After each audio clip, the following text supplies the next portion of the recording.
Até aqui nós temos visto, em primeiro lugar, de todas essas expressões, que Deus é o nosso Pai.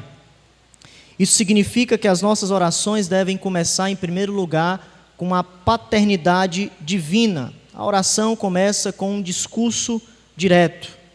Nós iniciamos com a perspectiva de quem Deus é. Os crentes possuem ou contêm o privilégio de entrar na presença do Criador e do Rei soberano do universo. Pai, em primeiro lugar, significa isso.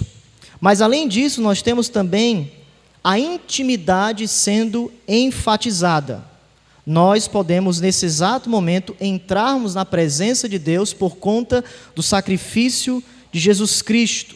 O Espírito habita em nós, Ele nos regenerou, Ele nos iluminou em Cristo, e através disso nós temos a vida eterna nos céus, que foi colocada em nossos corações, onde a Bíblia fala sobre uma doutrina muito importante sobre essa intimidade, que é a doutrina da adoção. Abba, Pai. O nosso espírito clama Abba, Pai, e por isso nós temos essa paternidade, essa intimidade sendo enfatizada perante as nossas vidas. A segunda coisa é que as nossas orações devem ser santificadas. Já que nós começamos com Deus e temos um relacionamento íntimo com Ele, Jesus nos ensina a importância da reverência a Deus. E como nós podemos ter essa reverência a Deus? Através do seu conhecimento. Santificado seja o teu nome, ou seja, o seu caráter, a sua pessoa, os seus atributos. Jesus quer colocar a nossa intimidade de maneira bíblica e equilibrada, nos achegarmos a Deus de maneira correta, estarmos subordinados à sua glória, ao objetivo maior das nossas orações e das nossas motivações. O egoísmo não deve ter lugar em nossas orações, pois Deus não existe para satisfazer os nossos caprichos, mas para glorificar a si mesmo. Pai, santificado seja o teu nome. O nosso intuito maior é a glória de Deus. As nossas famílias devem estar relacionadas à glória de Deus. Os nossos pedidos devem estar relacionados à glória de Deus. Tudo deve redundar em sua glória. Portanto, essa intimidade, esse acesso que nós temos a Deus precisa estar equilibrado com a santidade, o seu nome, o seu caráter, quem Deus é. Terceiro, temos o reino dos céus. Venha o teu reino. Vimos que esse reino, essa vontade é manifestada de maneira presente e futura. Presente no sentido de que já podemos experimentar as bênçãos da nossa gloriosa salvação. Vimos no texto de Mateus que o valente Satanás já foi amarrado, saqueado, e agora o reino de Deus é presente, o evangelho avança. Um dos objetivos da cruz ou da morte de Cristo foi destruir as obras do diabo. Portanto, o evangelho avança pelos 4 cantos da terra. Ide e pregai o evangelho a toda a criatura.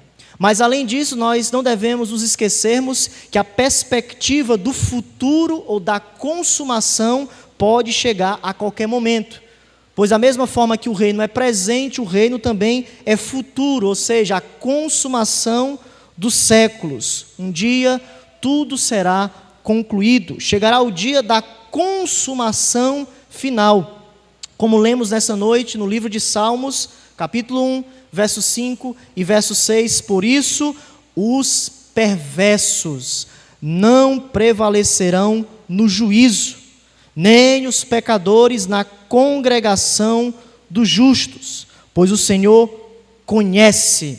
Essa palavra conhece, no contexto, significa intimidade, envolvimento pessoal, pois os justos, ou aqueles que estão com Deus, conhecem o caminho de Deus, estão relacionados a Deus e obedecem a Deus. Por isso eles são bem-aventurados.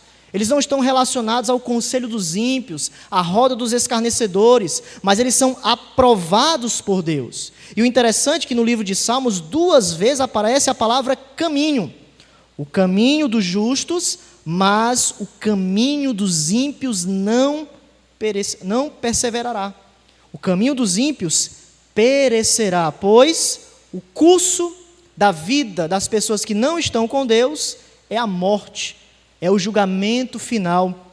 Eles não serão aceitos no grande dia, no julgamento final, e o salmista tem uma perspectiva certa, apesar dos problemas que nós passamos no presente, apesar de muitos ímpios estarem prosperando em sua vida, chegará o dia da consumação, da grande distinção, onde haverá os justos e os ímpios. Os justos, eles irão prevalecer, mas os ímpios, eles não irão prevalecer.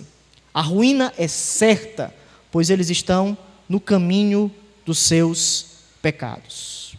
Quarto lugar, nós temos a provisão de Deus. Deus é o nosso sustentador. Através da expressão, o pão nosso cotidiano dá-nos de dia em dia, Jesus foca todas as necessidades temporais da vida, e com isso, Ele quer nos mostrar a importância de nós estarmos satisfeitos em Deus, a gratidão. Precisamos, com isso, já que Deus é o provedor das nossas vidas, estarmos satisfeitos, gratos, mas também livres de todas as preocupações excessivas que nos tiram a confiança, como nós vamos observar em Mateus, homens de pequena fé. Vocês devem confiar em Deus. Nós cantamos nessa noite, buscai primeiro o reino de Deus e as demais coisas serão acrescentadas. Então, já que Deus provê todas as coisas, a nossa confiança deve ser absoluta.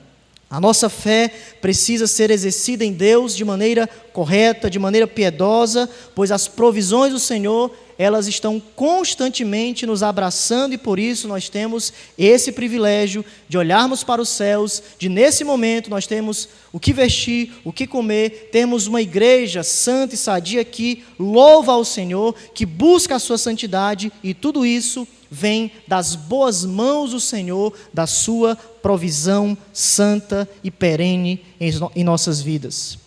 Em quinto lugar, nós temos a salvação, quando o texto continua e nos diz: perdoa-nos os nossos pecados, pois também nós perdoamos a todo o que nos deve. Jesus foca essa tão grande salvação, exemplificando-a através do perdão. A maior necessidade do ser humano, já que nós, ou muitos de nós, estamos distantes por conta dos nossos pecados. O pecado nos afasta de Deus, a universalidade do pecado é real, a corrupção, a depravação dos pecados, ela tem contaminado todas as pessoas em todos os níveis, mente, vontade, afeições, emoções e conduta. Mas aprove a Deus de colocar Jesus Cristo, o grande provedor, a nossa salvação, através do seu sacrifício, onde nós temos o perdão disponível a todos aqueles que colocam a fé em Jesus Cristo. Jesus é o justo e justificador de todos aqueles que depositam a sua confiança nele. Em Jesus, nós temos a propiciação dos nossos pecados, o perdão, o cancelamento da dívida. E através disso, Deus nos mostra que, já que nós recebemos essa misericórdia, nós precisamos também demonstrar essa misericórdia para com o próximo. Todos aqueles que uma vez foram agraciados verdadeiramente com a grande misericórdia do Senhor, o seu amor, nós devemos também perdoar uns aos outros, já que nós fomos perdoados por Deus. Por mais difícil que seja, aqueles que receberam, eles devem também perdoar, e Mateus vai dizer que quando nós perdoamos, Deus assim nos perdoa. Mas se nós não perdoarmos uns aos outros, há uma prova, um indício, um sinal de que nunca nós recebemos o perdão e por isso Ele não nos perdoará.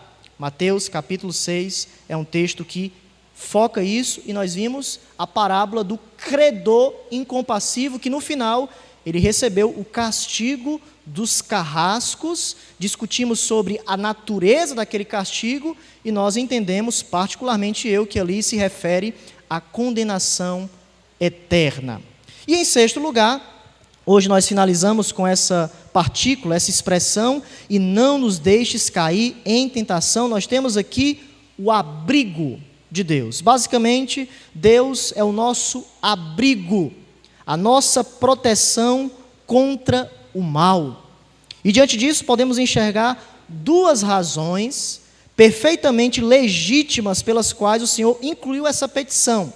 Acredito que essa petição, e não nos deixes cair em tentação, aponta para duas realidades que, quando nós oramos, nós precisamos constantemente estarmos clamando, pedindo, suplicando ao nosso Deus por conta das nossas fraquezas que nós veremos nessa noite.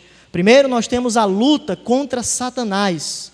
E segundo, nós temos a luta contra o pecado. Em primeiro lugar, esse pedido reflete a percepção que vivemos em um ambiente hostil, muito perigoso. Vivemos em um mundo maligno e decaído. Meus irmãos, existem inúmeras ameaças em nossa volta. Só basta nós termos uma pequena reflexão sobre essas ameaças. Por exemplo, os perigos físicos, terremotos, incêndios, inundações, acidentes, doenças, terrorismo, crimes. Mas também nós temos no ambiente intelectual. Os crentes enfrentam julgamentos, leis injustas, uma influência de uma cultura cada vez mais egocêntrica, dominada pelo orgulho e pela ganância. Mas acredito também que, além de tudo, algo que nós devemos nos concentrar nessa noite é a esfera espiritual. Os crentes são atacados constantemente diante do pós-modernismo, do humanismo, do evolucionismo, das falsas religiões, mas principalmente de uma sabedoria terrena, natural e demoníaca.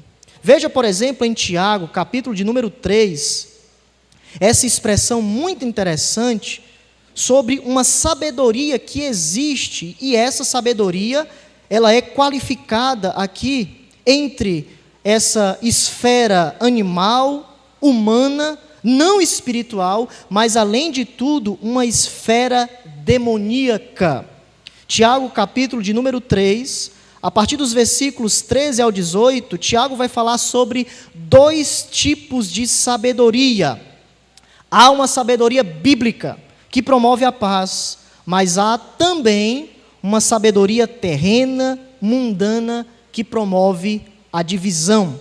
E Tiago, nesses versículos, vai descrever o comportamento mundano em termos decadentes. Uma progressão de algo ruim para algo ainda pior. Veja o versículo de número 15 desse texto, capítulo 3, versículo de número 15. Esta não é a sabedoria que desce lá do alto, antes é terrena, animal. A NVI vai colocar não espiritual.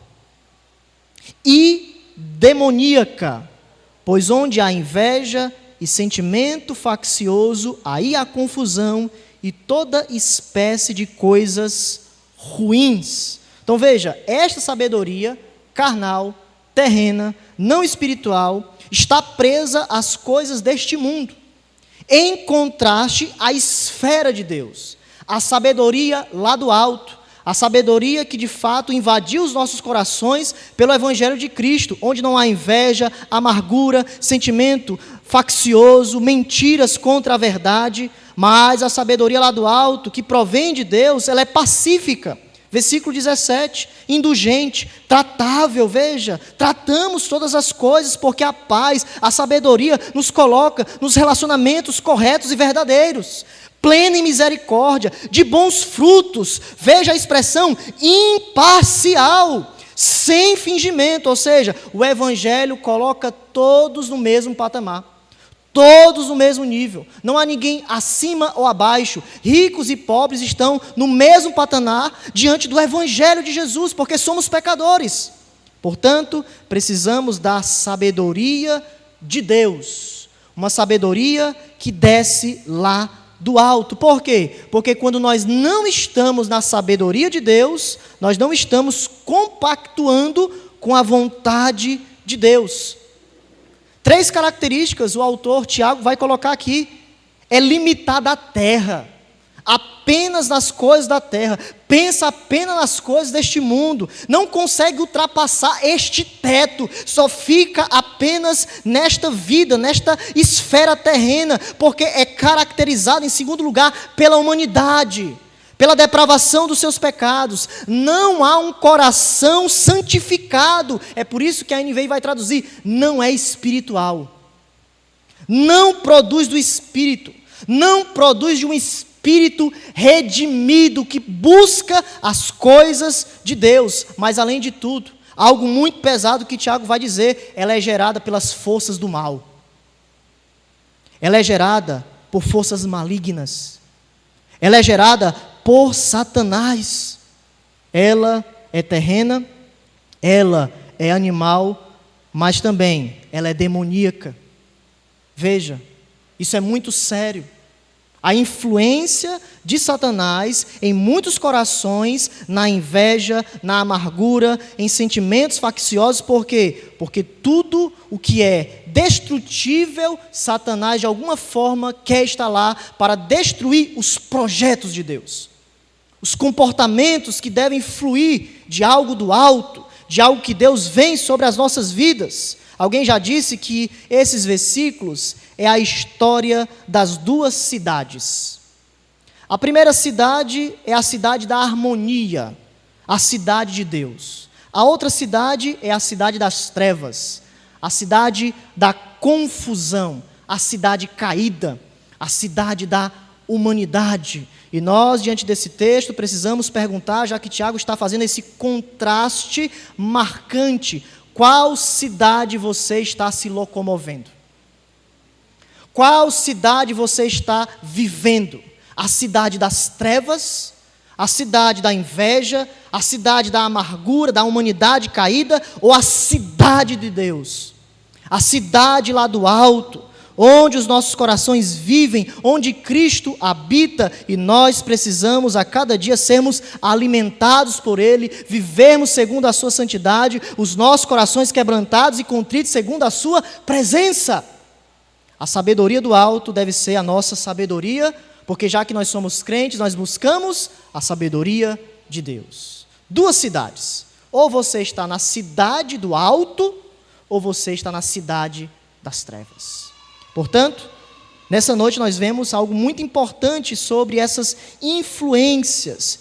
Quando o autor, Jesus vai dizer: nos livre do mal, nos livre dessa esfera caída, nos livre dessa esfera terrena, nos livre dessa esfera do mal, porque o meu comportamento, a minha vida precisa estar diante da perspectiva de Deus. Outro texto muito importante, 1 Timóteo, nós estamos nessa esfera espiritual, principalmente observando a influência satânica sobre muitos corações. Muitos de nós temos estudado pouco sobre a doutrina dos anjos, principalmente no que tange anjos caídos. E muitos de nós, às vezes, andamos, peregrinamos sobre essa terra como se Satanás não existisse. Mas nós vemos que há uma batalha espiritual contra principados e potestades. E, meus irmãos, Satanás está vivo.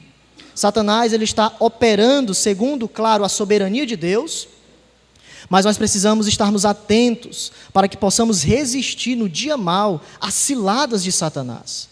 Veja 1 Timóteo, capítulo de número 4, texto muito importante também, sobre essa ação demoníaca, ensinos de demônios, que o apóstolo Paulo vai aqui colocar para Timóteo. A apostasia dos últimos tempos. 1 Timóteo capítulo 4, versículo 1. Ora, o Espírito afirma expressamente. O que significa isso? que o Espírito Santo, por meio das Escrituras, advertira repetidas vezes contra o perigo da apostasia. Ele falou em Mateus capítulo 24, muitos falsos mestres irão aparecer, vocês devem estar atentos às falsas doutrinas, porque nos últimos tempos, ou seja, o período da primeira vinda de Cristo até a sua volta, isso é os últimos tempos ou os últimos dias. Quando Jesus veio, ele inaugurou os últimos dias. E até a sua volta nós temos este período dos últimos tempos, últimos dias, dias difíceis, que a cada dia o mal será intensificado até o momento da grande tribulação, que a besta, o falso profeta, aparecerão perseguindo o povo de Deus. Mas veja que nesse período já, no momento em que Timóteo estava vivendo, aquilo que ele estava enfrentando no seu pastorado, alguns apostatarão da fé. Crentes, professos, nominais, que muitas vezes estavam associados à religiosidade, eles, em um período ou em algum momento, se afastaram e revelaram a verdadeira natureza dos seus corações. Como 1 João vai nos dizer, eles saíram do nosso meio para demonstrar que não eram dos nossos. E veja a relação desses apóstatas nos últimos tempos. Por obedeceres. Essa expressão obedeceres significa que essas pessoas que vão se apostatar são presas fáceis dos falsos mestres. Há espíritos enganadores, espíritos demoníacos. É o ponto aqui do apóstolo Paulo. Esses espíritos enganadores irão influenciar falsos mestres e muitos irão obedecer esses falsos mestres. Eles irão se desviar da verdade. Eles, ao invés de obedecerem a Jesus, como cantamos essa noite, crer e observar tudo aquilo que Deus mandar, eles irão crer e obedecer tudo aquilo que Satanás mandar. As mentiras, os enganos dos seus próprios corações, mas da sua própria religiosidade caída. E veja, há ensinos de demônios. Os falsos ensinos se originam de Satanás. Satanás se utiliza do sistema caído deste mundo para promover as suas falsas doutrinas. E nesses últimos tempos, o texto vai nos dizer que muitos obedecerão, se desviarão, eles irão de mal a pior.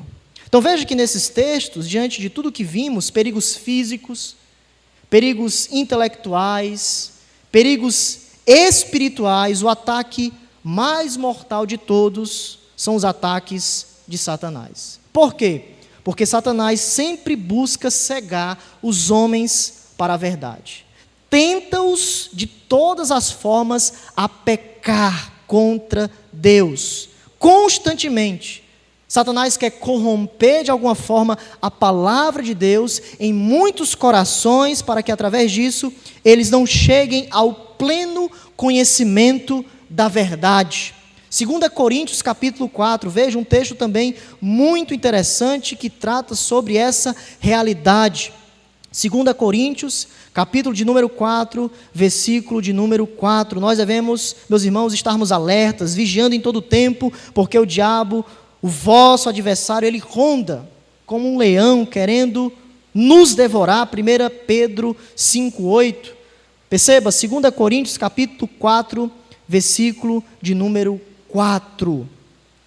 2 Coríntios 4:4, que nos diz: nos quais o Deus deste século cegou o entendimento dos incrédulos, para que lhes não resplandeça a luz do evangelho da glória de Cristo, o qual é a imagem de Deus. Veja, Satanás é chamado de o Deus desta era.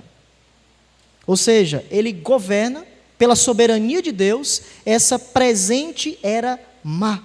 Ele cega os homens para a verdade por meio desse sistema caído, da política, das ideologias pagãs, de tudo aquilo que está contra Deus e que tem corrompido muitos corações porque eles obedecem, eles querem serem cultivados e eles amam a mentira e por isso eles estão na sabedoria animal, terrena e demoníaca.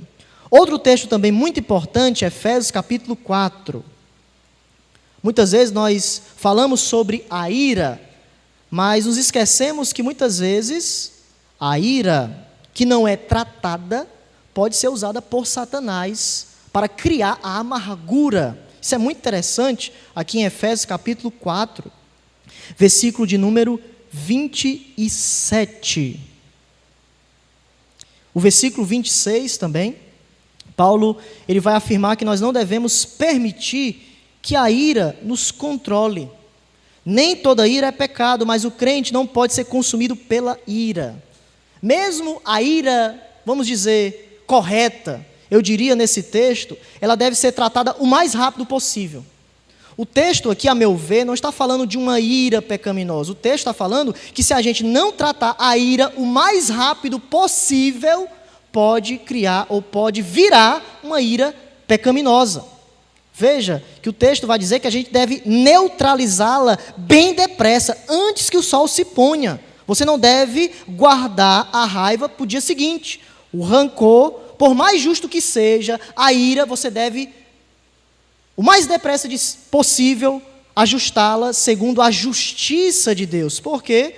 Porque pode, muitas vezes, a raiz da amargura vir sobre o seu coração. Nós devemos ter cuidado com o veneno da amargura.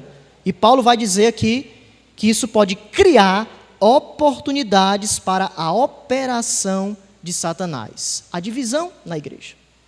A divisão, o rancor, a amargura. Veja, irai-vos e não pequeis.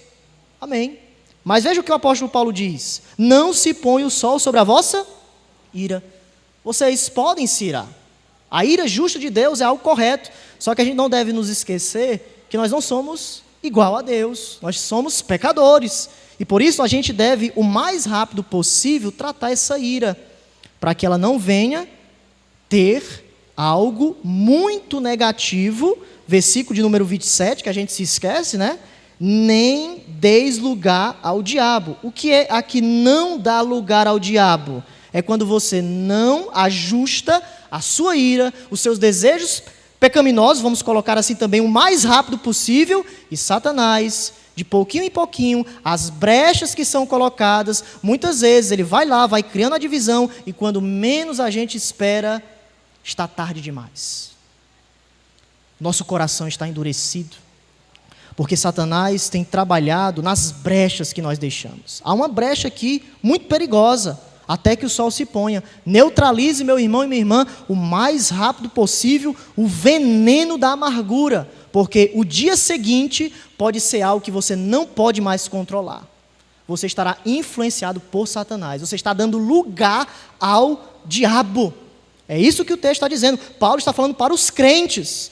Não deis lugar ao diabo. Não crie oportunidades para que Satanás avance na batalha do reino de Deus. Você tem um compromisso com Cristo, a paz de Deus, e você não deve dar lugar ao diabo. Você não deve criar oportunidades para a operação de Satanás. Veja o capítulo 6, versículo de número 11, acrescentando isso, Paulo vai falar que nós, nessa batalha espiritual, devemos, cada um de nós, sermos fortalecidos no Senhor e na força do seu poder. O que é essa fortaleza, essa força do Senhor? São as armaduras de Deus, as peças da armadura.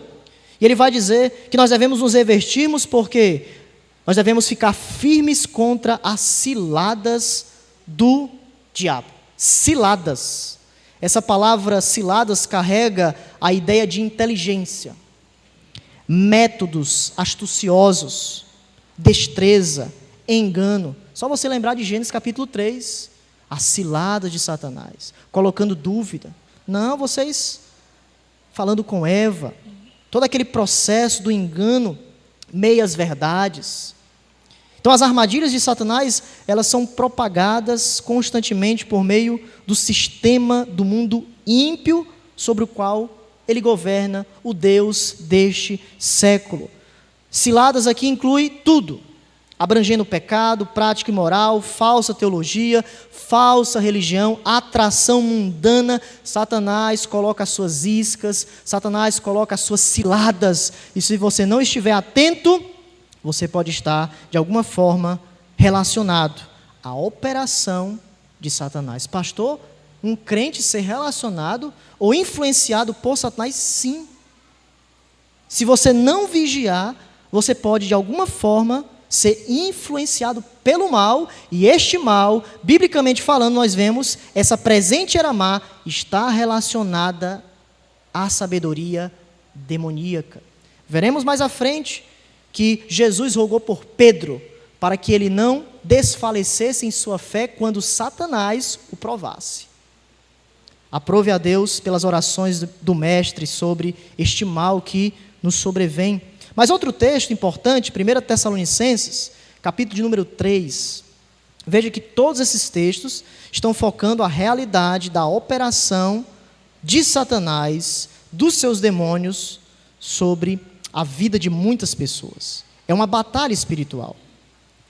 1 Tessalonicenses, capítulo 3, versículo de número 5. Preste atenção que o apóstolo Paulo ele vai chamar Satanás de tentador.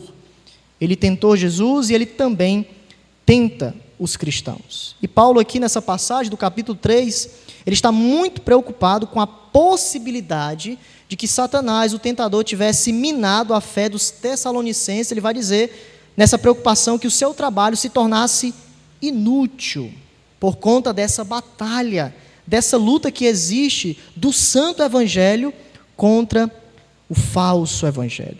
Capítulo de número 3, versículo de número 5, veja: foi por isso que, já não me sendo possível continuar esperando, Paulo estava preocupado com a igreja.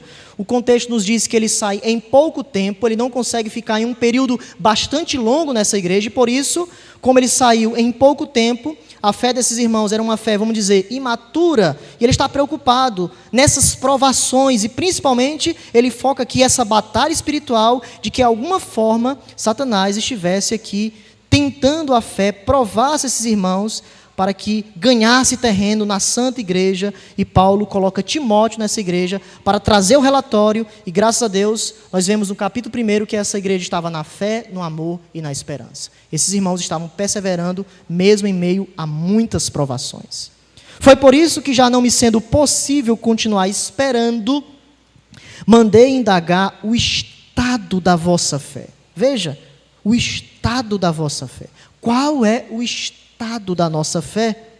Como nós estamos retribuindo, manifestando, respondendo às provações, temendo que o tentador vos provasse e se tornasse inútil o nosso labor. O interessante, quando a gente olha para esse texto, é que Paulo, ele não desconhecia os propósitos de Satanás. Ele sabia que Satanás estava agindo de alguma forma, ou queria agir contra a sua igreja, e ele não estava vulnerável, ele estava atento, ele estava dizendo: irmãos, nós não somente lutamos contra os pecados da carne, mas também nós lutamos contra Satanás, ele é o tentador. E o que me chama a atenção nesse texto é que nós devemos contra-atacar essas manobras previstas de Satanás com as armas de Deus. Certa feita eu estava conversando com um pastor e eu nunca tinha parado para meditar nessa coisa. Quando a igreja está perdendo certa coisa, quando a igreja está, muitas vezes, sendo direcionada em um mau caminho e etc., muitas vezes nós ficamos parados. Nós ficamos tão preocupados que não conseguimos agir. E esse pastor disse: nós devemos contra-atacar em oração, nós devemos fazer algo contra os principados e potestades. A armadura de Efésios capítulo 6 é tanto defesa como também ataque. Porque se você ler os versículos, vai nos dizer que nós temos o evangelho da paz, ou seja, nós devemos pregar o evangelho, nós devemos avançar, mesmo em meio às dificuldades, mesmo em meio a ataques demoníacos, orando em todo o tempo, porque é uma batalha espiritual, ou seja, nós devemos contra-atacar as manobras de Satanás, do tentador, de maneira espiritual. Mas muitos de nós, no estado da nossa fé, temos apenas olhado para os pecados. Temos apenas olhado para aquilo que não é sadio, aquilo que não provém de Deus, e nós temos perdido muitas batalhas. Não esqueça, a guerra já está vencida. Apocalipse 19. Apenas uma palavra de Jesus, tudo será destruído. Mas a batalha, ela está sendo colocada diante de nós. E se nós não batalharmos de maneira bíblica, muitos de nós perderemos inúmeras batalhas. Porque nós temos um tentador. Nós temos ensinos de demônios. Nós temos, meus irmãos, propósitos demoníacos que muitas vezes querem adentrar a santa igreja de Jesus. Se você olhar para as igrejas de Apocalipse, você vai ver que no tempo muitas delas deixaram de existir.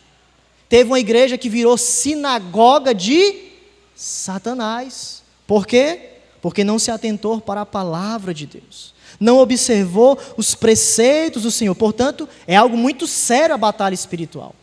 Nós estamos inseridos contra principados e potestades e nós não devemos brincar com essas coisas. Nós devemos estarmos atentos, meus irmãos, a todos os ataques, todas as manobras de Satanás, suplicarmos o discernimento espiritual de Deus para nós contra-atacarmos de maneira bíblica. Sermos uma igreja sadia contra os principados e as potestades. Satanás quer de alguma forma acabar, destruir. Possa ser que ele não destrua a sua fé, como nós veremos em Pedro, mas danos maléficos, até quase irreparáveis, Satanás consegue fazer em uma igreja que às vezes é sadia, não se atenta para uma disciplina correta, para um perdão correto, para a presença de Deus de maneira bíblica, e isso pode destruir a nossa fé, o nosso trabalho de 27 anos, 28 anos ser inútil. Isso é muito sério. Lá na associação de pastores, nós tivemos relatos de igrejas que fecharam as portas. Igrejas que tinham 150 membros e hoje não tem ninguém. Meus irmãos, eu não vejo outra coisa a não ser o pecado e Satanás. Porque se tem uma coisa que Satanás trabalha é dividir o povo, é de alguma forma, essas ciladas aqui, se você olhar para o texto, no capítulo 2, Paulo vai falar da união de judeus e gentios. A unidade da igreja, ou seja, a primeira coisa que Satanás faz quando ele quer destruir uma igreja, ele tira a unidade da igreja. É a cilada mais ferrenha de Satanás. Ele tira a unidade ao ponto de a gente não conseguir olhar para a cara do irmão. E isso vai, 10 anos, 15 anos, e quando menos a gente espera, a gente não está vivendo a paz do alto, ao ponto de olhar e estender a mão para o irmão e dizer que Deus te abençoe, que Deus te proteja. Meus irmãos, às vezes estamos vivendo um cristianismo parcial. E isso é algo trágico, sabe por quê? Porque assim como outras igrejas fecharam as portas, nós também temos esse perigo. Não é porque nós estamos bem hoje que sempre estaremos bem em todos os momentos, não. Se a gente não olhar para o pecado, se a gente não tratar o pecado em nossa vida, igreja como um todo, saiba que a batalha de tantos irmãos que labutaram por nós, pode chegar um dia que se tornará inútil para muitos, porque há uma luta espiritual.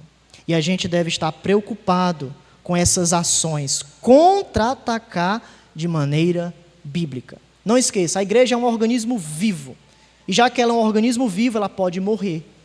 Com o tempo ela vai minando, o pecado vai tomando forma, e a gente vai perdendo, vamos ficando frios espiritualmente, frios, e a gente vai apagando ao ponto de deixar de congregar, de deixar de observar a palavra de Deus, e quando menos a gente espera, a gente está no culto, mas Deus não está conosco. Deus está falando e a gente não está ouvindo a voz de Deus. Deus está suplicando, batendo, como ele diz na igreja de Apocalipse. Eu estou batendo, não é dos crentes não, eu estou fora da igreja, batendo na porta, porque os seus pecados tiraram a minha presença. Eu estou batendo, deixe eu entrar, para que eu possa operar em seus corações.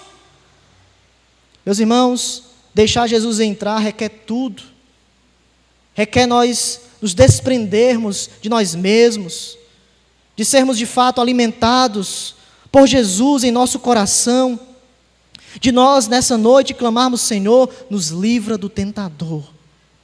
Senhor, uma das provas de que nós somos livres do tentador é quando nós não olhamos mais para a divisão, nós não olhamos mais para a fofoca, nós não olhamos mais para a amargura, mas nós olhamos para o alto, onde a paz existe, onde a paz promove todas as coisas. Eu não quero mais ser minado, ó Deus, eu quero é confiança absoluta no sacrifício de Cristo. É disso que nós precisamos. Senhor, nos livra do mal, nos livra do tentador. Nós precisamos clamar isso, porque nós somos fracos, nós somos pecadores. E a segunda verdade que nós veremos nessa noite: lutar contra os nossos pecados. Há um segundo sentido que essa petição, ela pode ser entendida. Precisamos orar para que Deus nos livre do pecado. Um desejo de fazer algo que vai contra a vontade de Deus. O que Jesus nos ensina aqui é que você precisa ter uma forte percepção. Não esqueça de que você é vulnerável. Você é fraco. Todos nós somos propensos a cairmos. Mateus capítulo 26, versículo 41. Vocês devem vigiar, vocês devem orar para que não caiam em tentação. O espírito está pronto, relacionamento com Deus, mas a carne, no contexto dos discípulos, fraca, o sono bateu e eles não vigiaram e não conseguiram colocar o seu espírito em relacionamento correto com Deus. E o interessante é que nesse texto, a carne é fraca, a gente pode traduzir da seguinte forma: a doçura do seu apelo é tocante. Porque pecar, de fato, é bom ou é ruim? O desejo, o alimento, os desejos da concupiscência, né? É por isso que nós pecamos, porque nós queremos, porque traz um alívio temporário, é algo bom nesse sentido, mas traz consequências terríveis, não provém de Deus, é completamente distante da vontade de Deus, porque é um desejo corrompido, é um desejo que não satisfaz a glória de Deus, e os seres humanos estão a cada dia neste fracasso de viver a doçura dos apelos tocantes da carne. Às vezes, é um dia inteiro na preguiça, enfim, é um dia muitas vezes em que você não quer vir para o culto, é um dia muitas vezes em que você não quer solucionar as coisas, é muitas coisas que a carne se manifesta, o apelo tocante, a doçura do pecado, meus irmãos, ela vem sobre os nossos corações. E se nós não estivermos atentos, nós muitas vezes iremos abandonar a espiritualidade e nós iremos abraçar as paixões carnais. Ela precisa ser subjugada à vontade divina. E Jesus nos ensina uma das coisas que nós devemos fazer: orarmos contra os nossos pecados. Clamarmos, suplicarmos: Senhor, nos livre do pecado. Porque muitas coisas eu não conheço. O salmista certa feita vai dizer: me livra do laço do passarinheiro. Veja, ele fazia todo o processo, o passarinho nem sequer colocava lá o laço, ele, nem estava atento. Por quê? Por causa da inteligência, da pessoa que queria pegar aquele passarinho.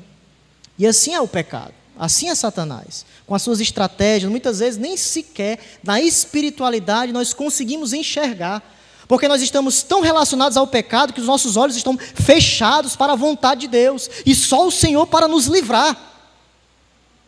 Eu vejo aqui, meus irmãos, Jesus nos colocando contra toda espécie de um cristianismo triunfalista.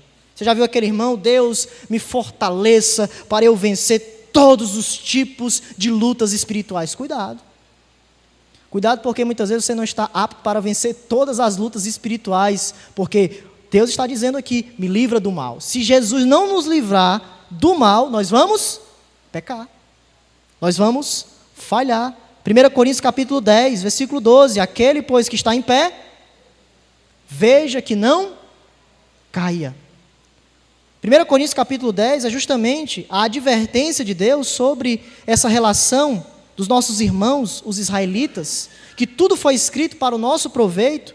E os irmãos devem lembrar que na história do povo de Israel, eles estavam experimentando a presença de Deus, o mar vermelho foi aberto e logo em seguida eles murmuraram contra Deus. eles não vigiaram. Eles estavam de pé, mas não se atentaram, e logo eles caíram.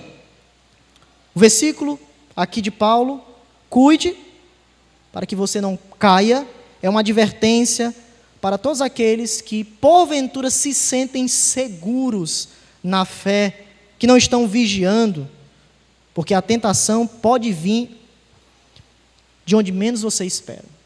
O ataque. Às vezes tão perto de nós, muitas vezes tão distantes, mas nem sequer nós imaginávamos. E a tentação vem sobre nós. Então nós devemos aqui ter cuidado. Jesus está nos ensinando isso, o excesso de confiança. Devemos ter um vislumbre correto, tanto com os nossos pecados, como também aquelas pessoas que caíram no pecado. Misericórdia, oração, é algo que nós precisamos constantemente alimentar as nossas vidas. E aqui nós vamos para o texto de Lucas capítulo 22, onde nós temos um grande discípulo, um homem que muitas vezes demonstrou essa confiança, mas aqui Jesus nos mostra que esse excesso foi muito perigoso. Lucas capítulo 22, Pedro é avisado sobre a sua negação. Nesta oração nós vemos aqui um grande contraste com Lucas capítulo 11, versículo de número 4, porque aqui Pedro, em um momento da sua vida, ele está aqui com uma confiança muito excessiva, uma confiança até carnal, mas Jesus, ele vai advertir Pedro, e além disso vai orar por Pedro, e por conta disso Pedro, ele será restaurado por Deus. Lucas capítulo 11, versículo 22, melhor dizendo, 22, 31 em diante: Simão, Simão, eis que Satanás vos reclamou para vos peneirar como trigo. É interessante essa expressão, Simão, Simão. Por que Simão, Simão? Implica aqui uma repetição solene, essa advertência, uma intensificação, já que ele está com esse excesso de confiança. Simão, Simão, tenha cuidado. Simão, Simão, preste atenção na sua atitude. Você me negará. Mas o que é que Pedro responde? Ele, porém, respondeu: eu estou pronto a ir contigo, tanto para a prisão como para a morte. Mas Jesus lhe disse: afirmo-te, Pedro, que hoje 3 vezes negará que me conheces, antes que o galo cante. Então, veja que mais uma vez Satanás aqui está inserido, vos reclamou para vos peneirar como trigo. O que significa isso? Satanás, que é o acusador, ele colocou tanto Pedro como os discípulos à prova. E a prova disso é a expressão peneirar. A peneira servia para separar o joio do trigo. Então, uma provação severa estava tanto para Pedro como para os discípulos, porque todos eles foram provados. E Pedro estava de pé, não cuidou e caiu. Versículo 33, Jesus afirma isso: você me negará. Mas aprove a Deus, veja o contraste da oração de Jesus, a mesma lá em Lucas, que nós devemos orar, suplicar que Jesus nos livre do mal. Mas eu orei por ti, para que a sua fé não desfaleça. É interessante, Pedro pecou, mas a fé de Pedro não vai desfalecer, ou seja, Cristo restaurará Pedro por completo. Mais uma vez nós temos o encontro de Jesus: Pedro, tu me amas? Senhor, tu sabes, eu te amo, e depois o que é que Jesus fala? Apacenta as minhas ovelhas. E quando você se converter, fortaleça os seus irmãos. Veja, Jesus tanto está dizendo que ele vai negar, mas também está antecipando o arrependimento, a renovação de Pedro após ele negar Jesus. Ele fracassou terrivelmente, mas a sua fé não foi destruída. Jesus está dizendo: eu orei por você, eu orei por ti. E é isso que nós precisamos, meus irmãos, fazermos em todos os momentos em que nós estivermos lutando contra Satanás, contra os nossos pecados. Senhor, nos livra do mal. Senhor, nos livra, porque o Salmo de número 141, versículo 8 nos diz: pois em ti, Senhor Deus, estão os meus olhos. Em ti confio, não desampares a minha alma. Se você ler o Salmo 141, nosso tempo está um pouco avançado, é um salmo de proteção. O salmista vai orar contra os inimigos, as má influências que ele tem recebido. E ele expressa a sua confiança em Deus quando ele afirma: eu confio somente no Senhor. Senhor, eu clamo que os meus olhos apenas estejam em Ti. Que o Senhor não desampares a minha alma. Veja, os nossos olhos precisam estar fixados em Jesus. Hebreus capítulo 12, versículo 2. Nós devemos fixar os nossos olhos no autor e consumador da nossa fé, Jesus Cristo. Nós devemos olhar para as suas promessas, suplicarmos constantemente: Jesus nos livra do mal, não desampares a minha alma, tira este pecado de mim, pois eu confio somente em Ti, os meus olhos estão somente entrelaçados em comunhão com a Tua presença. É disso que nós precisamos, olhos fixados em Jesus, olhos fixados confiantemente em Jesus, auxiliando-nos em tudo aquilo que nós precisamos nos momentos de dificuldade. Não esqueça, se você, graças a Deus, está bem com Cristo, chegará o dia da sua provação, chegará o dia que você será tentado, e não virá sobre você tentação além do que você possa suportar. Deus enviará o escape, mas nós precisamos estarmos atentos em oração, suplicando para que Jesus nos livre do mal. Sermos uma igreja livres do mal. Livres. João capítulo 17, versículo 15. Não peço que os tires do mundo. Veja, Jesus está dizendo: vocês vão ficar no mundo, a perseguição vai chegar, as provações vão chegar, mas o que é que vocês devem fazer? Vocês devem ser guardados do mal. Outras traduções vão colocar: mas que os guardes do maligno. Jesus está nos mostrando que enquanto nós estivermos neste mundo, Satanás de alguma forma irá querer nos devorar, os nossos pecados contra nós, mas nós precisamos, como Jesus: Senhor, enquanto eu estiver aqui, nos livre, nos guarde do mal. Que eu continue ainda alicerçado no fundamento de Jesus em nossas vidas. Algumas aplicações bem rápidas para nós finalizarmos. Temos ainda alguns minutos. Primeira coisa que eu queria que você se concentrasse para a gente concluir nessa noite: não esqueça de orar para Deus lhe livrar do tentador. Não esqueça. Você já tem orado sobre isso? Sobre essa batalha real? Satanás existe, não esqueça disso. E ele fará de tudo para o tirar do caminho de Deus. Ele é o tentador. Ele tentou a Jesus. E ele também acusa os crentes constantemente.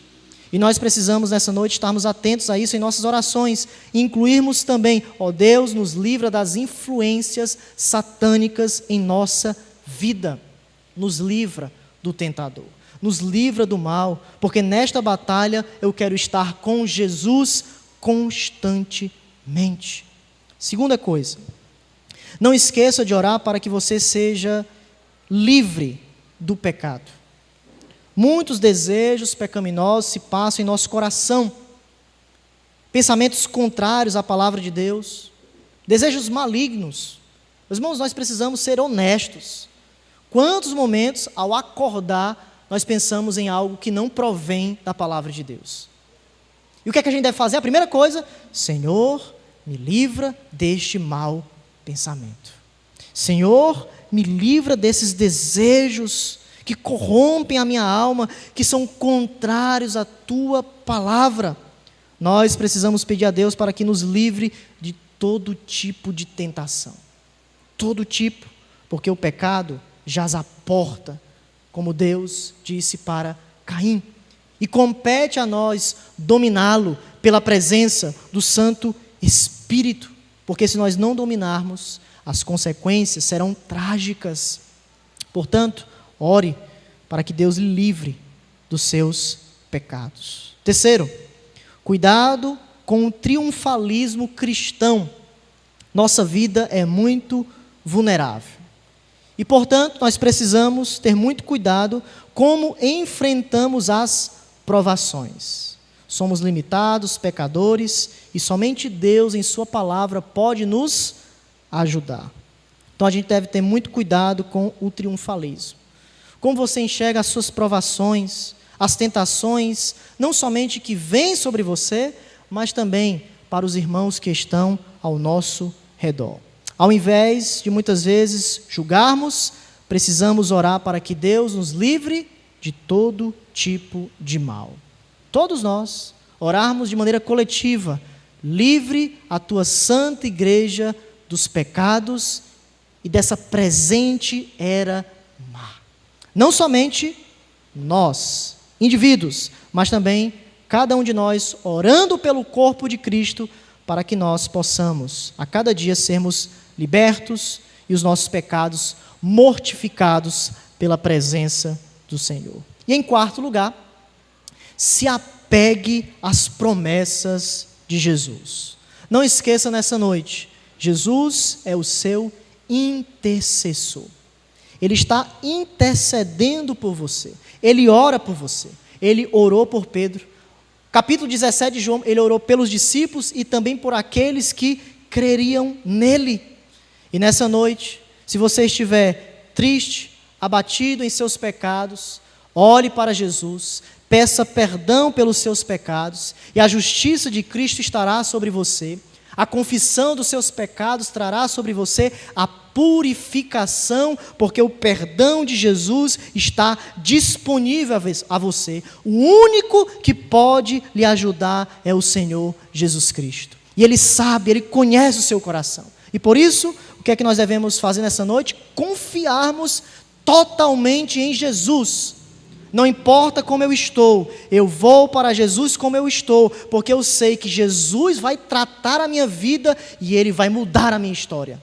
Vá para Jesus como você está e seja sincero para Jesus: Jesus, eu estou desta forma, eu estou indo ao Senhor desta forma, mas eu peço ao Senhor que me transforme, porque as tuas promessas são reais e eu quero vivê-las eternamente. Eu quero saborear, eu quero me quebrantar em tua presença, eu quero viver segundo as promessas de Jesus, porque eu sou teu filho. As minhas orações chegam até a tua presença. Eu sou filho, eu sou adotado por ti, eu tenho o teu Santo Espírito. Por isso, ó Deus, tu não vai desamparar a minha alma, mas o Senhor trará o bálsamo, o consolo para mim, resolvendo todas as questões que eu não consigo fazer, porque aquilo que é impossível para mim é possível para Deus. Ó Jesus, vem com as tuas promessas. As promessas de Jesus, meus irmãos, nessa noite terminam todo esse processo das nossas orações, nos dizendo o seguinte: as nossas orações são ouvidas por Jesus. As nossas orações são escutadas por Ele. Portanto, orem, busquem, não se cansem de bater na porta, porque a porta abre-se-lhe-á. As promessas de Jesus, a qualquer momento, elas podem clarear, iluminar a nossa história, iluminar a nossa família, iluminar tudo aquilo que precisa, porque Jesus, quando Ele quer fazer, ninguém pode impedir a sua poderosa mão. Portanto, que nessa noite possamos orar. Orar para que Deus nos livre do tentador, do mal, e através disso, nos apegarmos a Jesus e Cristo nos abençoará. Amém? Que Deus abençoe a sua palavra.